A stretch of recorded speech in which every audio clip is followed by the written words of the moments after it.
Hi, this is Charting Man Dan of TheChartGuys.com, home of technical analysis education. Click the link for a free week trial, no credit card required, and gain access to our multiple live broadcasts daily, community chat room, educational videos, nightly watch lists, and more. Invest in your education and future and join the community today.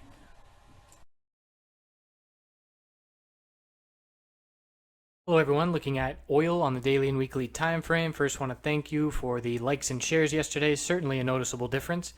So oil on the daily, we're still holding $43 support due to the contract rollover. The low here 43 and then that low 43.06 today.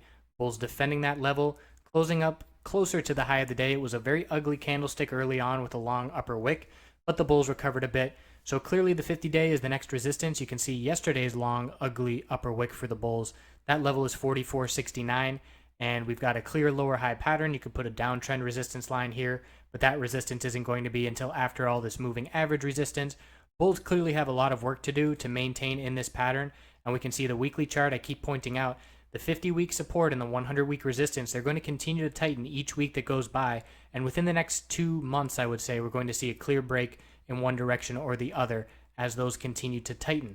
So on the hourly time frame, I've got a downtrend resistance line here, just hitting some of the lower highs, and you can see today the high of the day rejected from it again. So I'll be watching this level tomorrow. And we did fill the gap from the contract rollover. We had 43.28 at that level, and we filled it today with that drop down to the low $43 range. Then the bull showed up in a big way, rejected, pulled back, and then a big bounce. So tons of volatility. We went from 43.08 up to 44.38, $1.30 move, and then we pulled back, significant pullback, and then a significant bounce. So lots of volatility into the end of the day. Bulls need to get over, let's say, 44.68 in order to break this lower high pattern, break the downtrend resistance line, and be looking to turn this trend around. Let's get a different viewpoint here on the 4-hour chart. Certainly more clearly, lower highs and lower lows. You can see that artificial bump up with the contract rollover, fill the gap. Now the bulls need to do it on their own by getting above this lower high of 44.68, 44.69 to be exact. And if we break that level, we will look to establish that 43 base as some strong support and then continue to the upside for a bit of a bounce. And I do anticipate this daily chart to continue to hold the tightening pattern of higher lows and lower highs. This would be our higher low, and any bounce we get, we would look for a lower high before this resistance up here at 47.75, and then we'll get a nice clear break from this daily tightening range, and that will likely occur within the next couple of weeks.